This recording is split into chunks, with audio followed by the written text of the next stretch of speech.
Welcome to the Rising Phoenix Rise, Recover and Rebuild podcast. I'm your host, Jennifer Demiri, founder of Create Again, Breakup, Mindset and Life Coaching.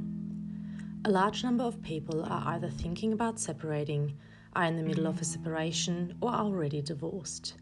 Chances are that you're in one of those categories, and if not, know someone that is.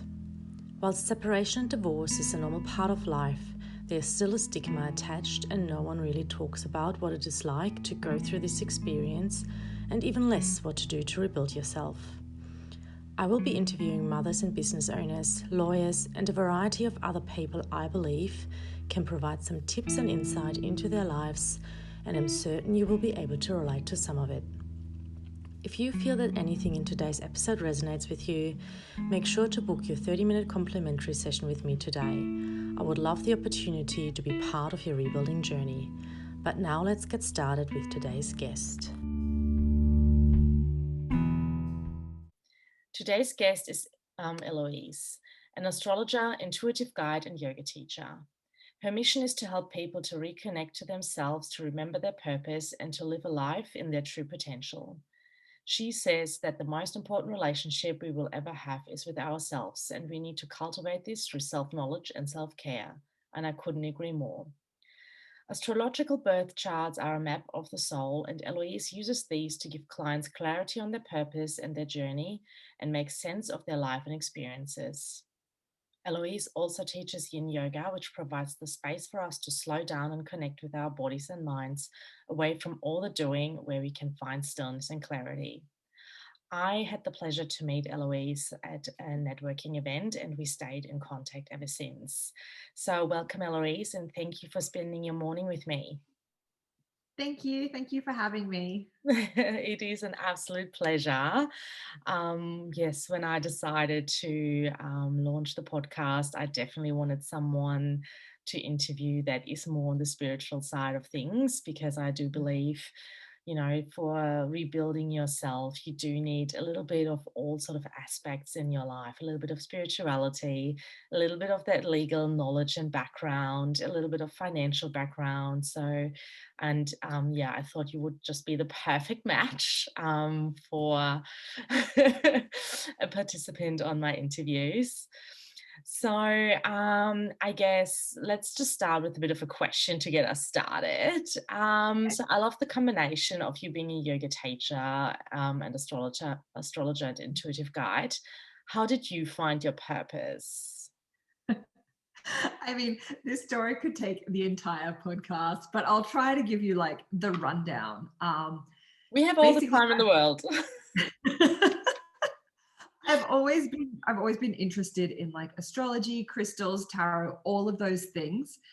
And it's funny, these things that are our purpose that we're like really called to, it kind of feels to us like everyone is into it and like it's just normal, right? But it's not.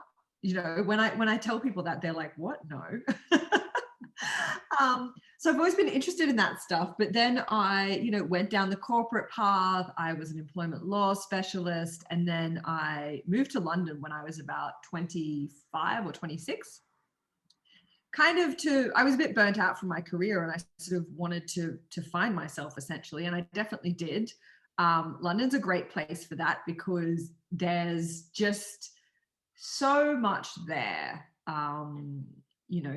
To help you kind of break out of your bubble, and when you're not around, the same people all the time, you're meeting new people, you're deciding who resonates with you, who you want to keep in contact with, who you don't. And so work-wise, I just was a PA. So it was a bit difficult to get back into my industry there, and I didn't even know if I wanted to. So I kind of didn't really push it. So I was a PA for about 5 years there, and that really gave me the space to actually work out what I wanted to do. I remember, so I actually had this moment, this very, very clear moment when I had actually just broken up with my ex-boyfriend. We'd broken up previously, but we went on a holiday together, and that was a disaster. So we parted ways on the holiday, and I was sitting on the beach, like waiting for the flight home, and I was like, what am I doing? What is this? Like, what is kind of happening here? Just in terms of my direction of my life, because at that stage I had been out of my career for probably 4 or 5 years. So I was like, if I want to go back there, I need to do it now. I can't be away for 10 years or something.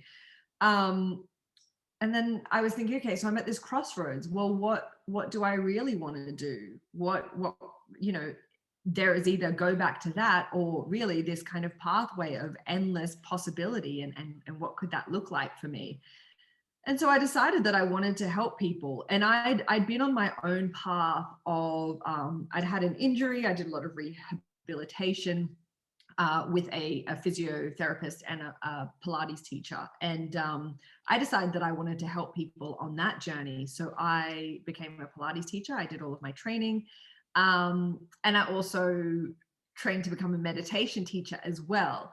And initially that started with gong sound immersion, which is a very, very, very, very, very powerful shortcut to meditation. I don't like to use the word hypnotic, but it does kind of, it has an effect on your brain that puts you into this very, very relaxed state. And it's very powerful for kind of processing things and for, sparking creativity.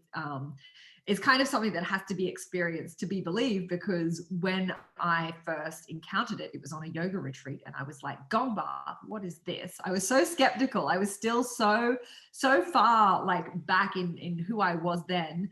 And then I just had such a profound experience that I was like, oh my gosh, I need to find out more. I need to share this with people, and share this with people like me who were, at the time, super corporate, very kind of down the line, like doing the things, working, kind of climbing the career ladder. Because it's all well and good for those kind of things to be in a yoga studio, but people that are doing yoga aren't necessarily going to find those things, and they're the ones that need it the most, right? So, yeah. Do you have any comments on that? I just can agree on that. I mean, I'm still reasonably new in that sort of space myself, and I can only relate from the point of view that it is so calming, and it helps you so much to go deep within and really understand a bit more who you are and what you want out of this world, and what impact you can have on the world, just by being authentic and showing up as the person that you are. And I've been on a retreat myself last week, and there has been a little bit of that happening as well, and I can only say yes, it is quite profound, and certainly changed a fair bit in my life. So yes, absolutely. For sure. And it is giving ourselves that space, because when you are kind of on the, like, the working 9 to 5, you get home, you eat, you might go to the gym or whatever. It's this kind of never ending cycle where you aren't really sitting with yourself. And that's really what self-care is. It is being able to give yourself that time and space to meet yourself, because we don't, when we're not checking in with ourselves and seeing how we are and how we feel, and what's coming up for us, then it gets so buried, and then it comes up later and it blindsides us, because we act in a somewhat irrational manner to something, and then we don't realize that things have been festering for a long time. Oh yeah. So true. that kind of went on a that kind of took a different direction, but just to kind of finish up how I found myself where I am now. So I did my trainings, I was teaching, I was still working in the office full time, and then I was made redundant, which was such a blessing, because it basically kind of financed me to be like, okay, I'm going to go out and I'm going to do this full time. And that was about 4 or 5 years ago. And I've been freelancing ever since. So I was teaching Pilates, I was teaching yoga, I was teaching meditation, doing these sound baths. And then once the pandemic hit, I just had a moment where I thought, okay, everything was moving online. All of the teachers were like, I need to teach class online. And I was thinking, what do I actually want to do? Like with this time that I now have, because I don't have any classes, and what do I want my offering to be? So I made a meditation course, a beginner's meditation course, which did quite well. And then I was kind of after delivering that and kind of living off that for a while, I was still having this sort of, am I here to just, teach Pilates? Because that was what I was doing. That was the majority of my work. I was mostly teaching Pilates. That was the majority of my income. I had already pre-pandemic had I guess, epiphany that was not what I wanted to be the majority of what I was doing. I wanted to be more in the meditation, yin yoga, spiritual guidance space. I was kind of getting more and more into astrology then. I was kind of like returning to it after sort of putting it down for a while, reading tarot and things like that.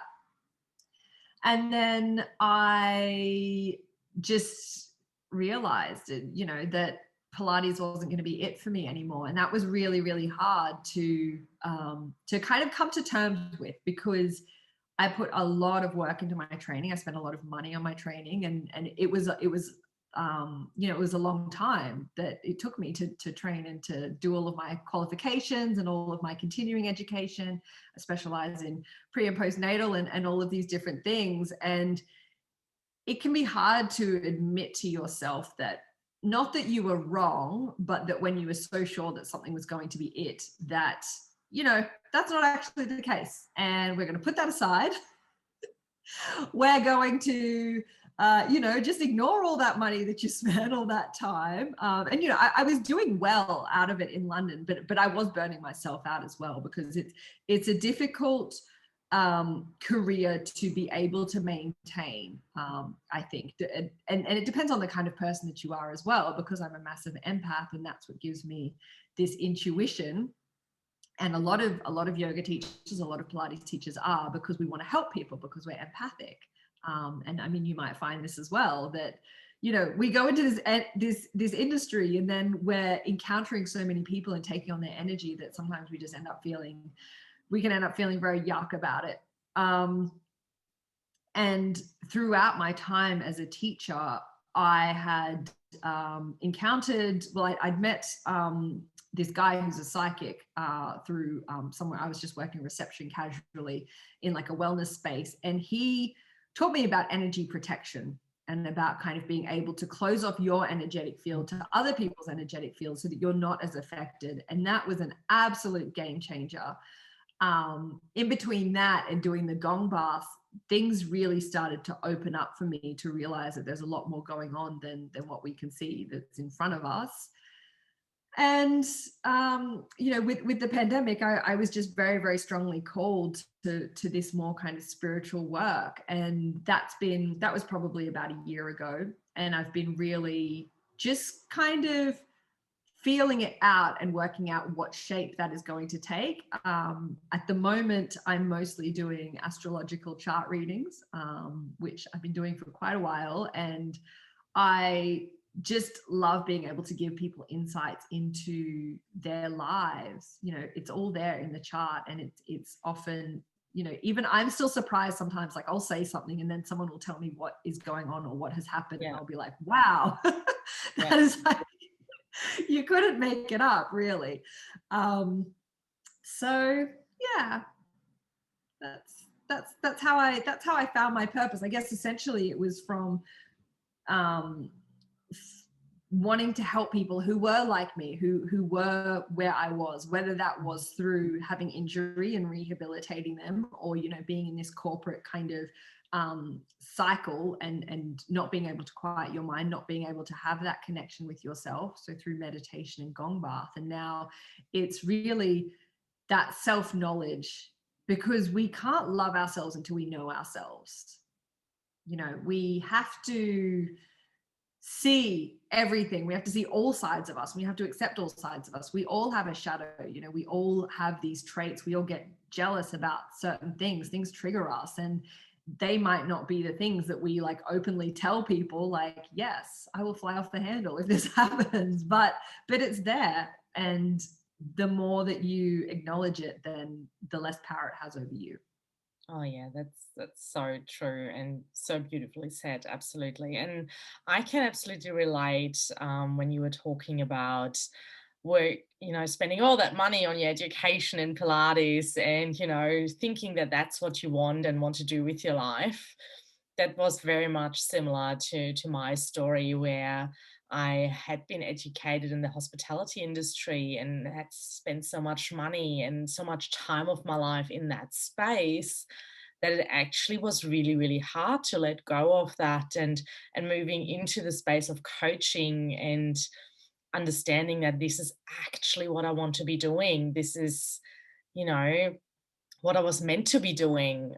Working in the hospitality industry in between gave me certain tools to deal with certain things in my coaching better, and gave me certain starting points in other areas, but that was never meant to be the thing that I was meant to be doing for the rest of my life. And um, while I love the coaching and am really passionate about it, at this point in time, I don't know if things will change, if I will change my niche in the coaching or whatever that space is going to look like. But I just know that I'm meant to be helping people as well, rediscover themselves, and forging new paths for themselves, especially after separation and divorce, because it can be just so traumatic to lose everything that you thought you will have in the future, and out of the blue it's taken away from you, and you always envisioned yourself with someone else. Now it's gone. To really find yourself again and find who you are and who you want to be. So for the moment, this is absolutely the path I want to go down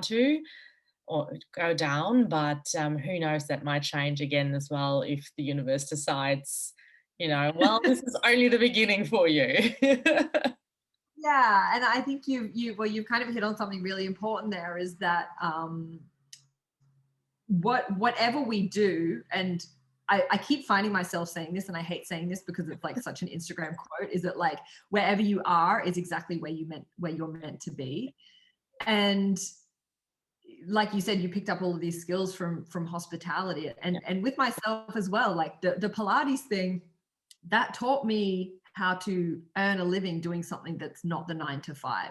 It was scary enough to break into that. And then so now doing this, it's not that it feels easy, but to step from doing what I was doing in corporate to being an astrologer, spiritual guide, like intuitive reader, would have been too much for me to handle. And it also helped me be able to talk to groups of people, because I really struggled with public speaking. That's part of the reason I left my corporate job, and now it's all I do for a living. So that's a cosmic joke. The universe is funny like that. But yeah, and that applies to relationships as well. There's always, it's easy when we break up to be like, these are all the things they did and blah, blah, blah, blah, blah, and kind of hang on to that. But for all of that bad stuff, we all know what it's like at the start of a relationship, where it's amazing, you've got those butterflies and everything's great. That the ending doesn't take that away. Correct. It's there's still beauty in every experience that we have. Oh, absolutely. I absolutely agree with that. All part of the journey. Yes. Now, you were sort of tapping earlier on a bit of self-care and carving out space for yourself, and that we're not doing that enough. What do you think would be some sort of easy self-care, in inverted commas, easy self-care tips that we can incorporate in our daily life? Or what are some ways to carve out space for ourselves to make sure we really sit with us and look deeper?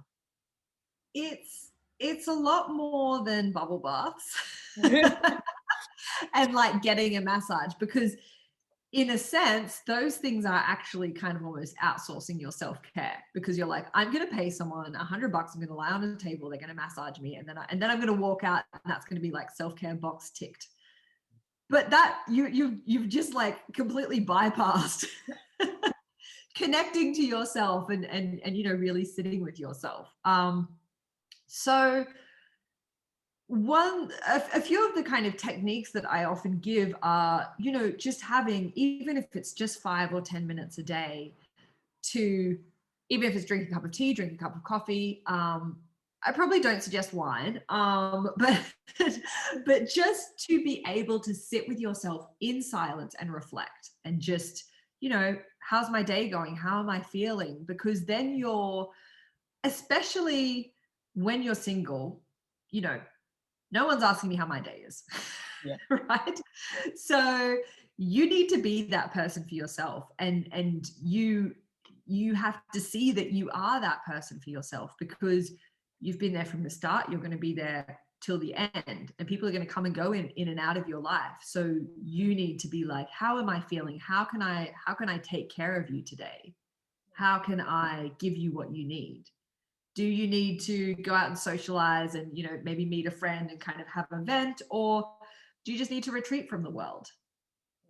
And making that conscious decision about, kind of how you're spending your time, who you're inviting into your life, and just meeting yourself where you're at, rather than that autopilot that we tend to get stuck on. And I'm guilty of it too. Even now, as like a spiritual teacher, I don't always live the perfect day of waking up and meditating. Sometimes it's like I have to rush out of bed and go and do things. But it's always a work in progress.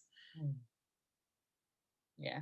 No, nothing is really perfect. There's no such thing as perfectionism. So, but yeah, I think what you were saying, sitting with yourself and being in silence and being alone with your own thoughts, I think that's what a lot of people struggle with, because those thoughts can be scary, and really, you actually have to then deal with them. You have to sort of sit with them, deal with them, and understand them, and let you feel something that you might not want to feel. And I think that's what a lot of people would struggle with.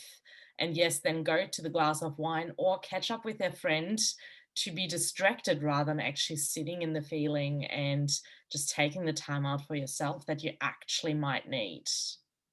Yes. And when you can dive a little bit deeper into that, I suppose, like when you can spend more time with yourself, that is when you can actually connect to yourself, and it's almost like zooming out. Yeah. And this is what I found, and this is when my intuition really started to come in. Probably about, last year was like a write-off, so that's why I'm very vague about years. Like I don't remember. Probably like 2 years ago, when I was in London, I had this routine where every evening I would have like a cup of like chamomile tea, and I would stretch for maybe 45 minutes or an hour, and it was Yin Yoga, essentially, where you hold these positions for 3 to 5 minutes. So I'd put on kind of relaxing music, and that was kind of my evening wind down. And it's a beautiful practice, and I do it now as much as I can. My life and my lifestyle is a little bit different to what it was back then. So it can be hard to maintain, but that was when really I started having, messages coming in, or things would pop into my head during those times that would start to make things make sense. So rather than being that, fleeting, uncomfortable feeling of this is what happened to me, or this, where you kind of think about a conflict that you might have had with a friend, or a falling out, and it brings up all of that like uncomfortable, like she said this and I did that and she's wrong in this, and all of that. It's like being able to zoom out from it, and saying, okay, well, what role did I play in that, and what was going on there, and actually being able to say, well, that friendship was there, now it's not, but kind of the direction that you're both going was incompatible, and being able to forgive, and being able to accept that has happened. And the same applies for romantic relationships as well, is kind of almost, I do genuinely feel like so we all, this might be a bit out there, but we all do have like guides and helpers. Like our spirit guides, they're the ones that like makes you look when you know, you're about to cross the road and then like a car comes like you know, racing around the corner. They are here to help us, and then they don't want us to suffer. So they will pop ideas and plant seeds into your head to help you, I guess, integrate things in your experience. And at first I thought it was just me and just random ideas that I was having, but then I started, you know, with the pandemic to realize that it was actually something more than that, that it was kind of guides coming in and guiding and directing me. Yeah, beautiful. Now, personally, I think it sounds super interesting working with you, and I will definitely, you know, talk to you a bit more offline about getting my chart read and all that sort of stuff. But what does working with you sort of look like in terms of guiding someone towards their purpose? Like, what would people need to do if they would want to work with you? Okay, so in this kind of realm, there's two different offerings that I have. One of them is a birth chart reading. So the accuracy of your birth chart depends on the accuracy of the information that you're able to give me. So that is your name, no, sorry, not your name, your birth date, the location of your birth, and the time of your birth. And that can be something that people get hung up on because we don't always have that information. And in Australia, it's not printed on birth certificates. Yeah. So don't even bother looking, it's not there. Not in Europe either, so. Okay. I had a battle with my mom for a long time to like get my birth time, but she did keep the little wristband from hospital, and that's where I found it. So with that information, I can enter it and produce a birth chart, which is basically it's a circle, like a wheel, and it shows where all of the planets were at the time that, you know, your soul entered this body, entered this incarnation, came to Earth. However you want to look at it, even if you don't think of things in those terms, it is just where all the planets were when you were born. And it can tell you a lot about your life. It can tell you a lot about your lessons. It can tell you about a lot about your experiences and a lot about your purpose. So there's a few different indicators on the chart that I look to, and often the chart will really paint a picture of the kind of person you are and kind of what you're here to do. And sometimes it's very glaringly obvious kind of what your struggles are as well.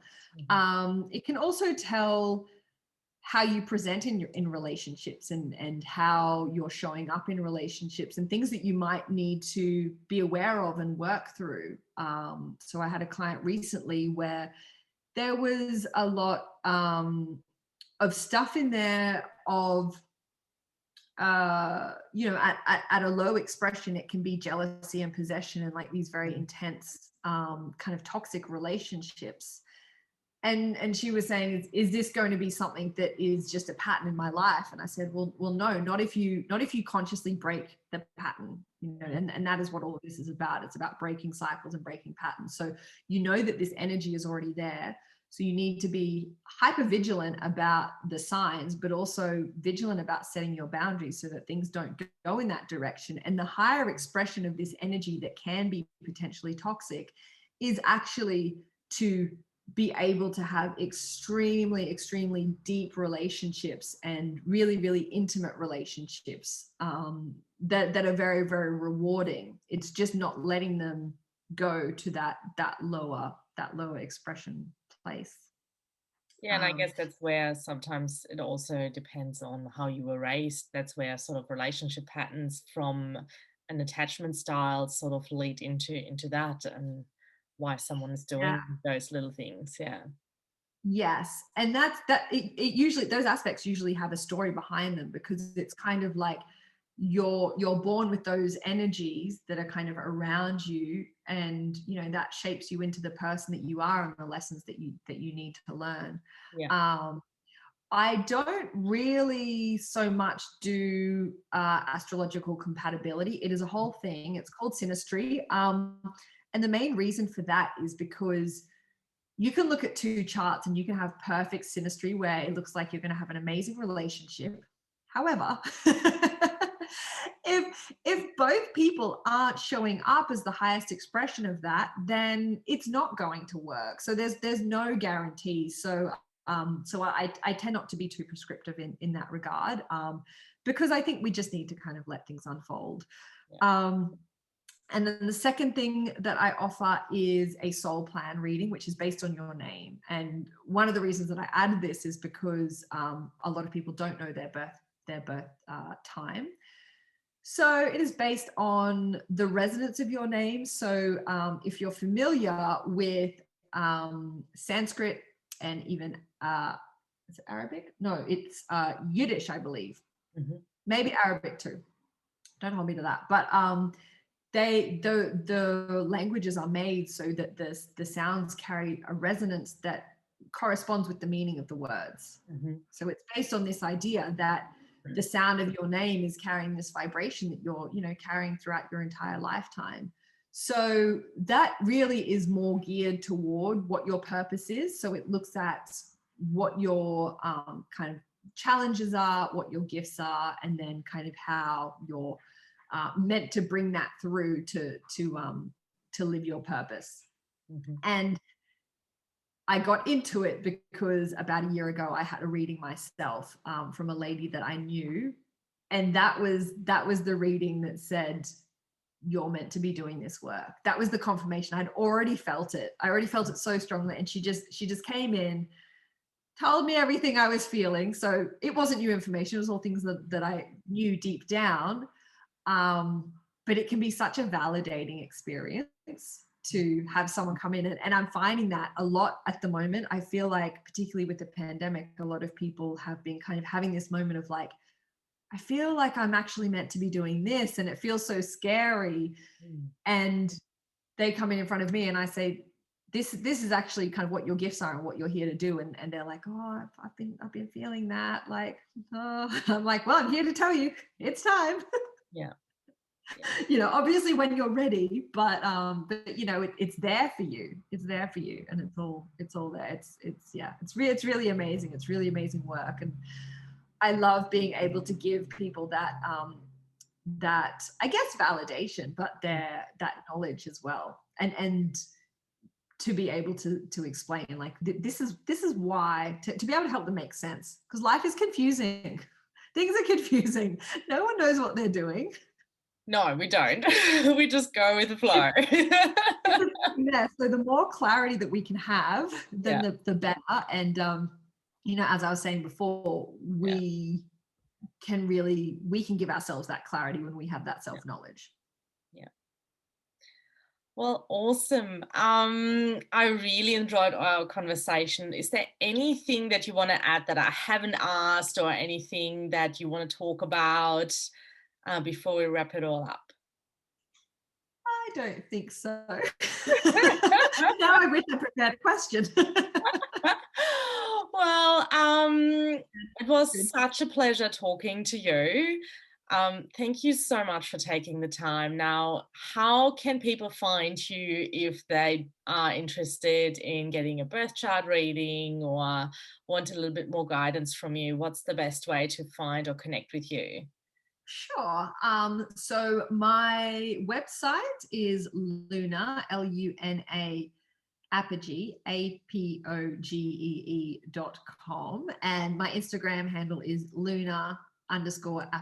So I'm sure it'll be linked to in the show notes, but they're the best places to find me. Perfect. Awesome. Great. Well, again, thank you so much for your time, and I'm looking forward to catching up with you soon for a cup of tea or coffee or something else, not a glass of wine. And have a chat to you again soon. Thank you so much. Thanks.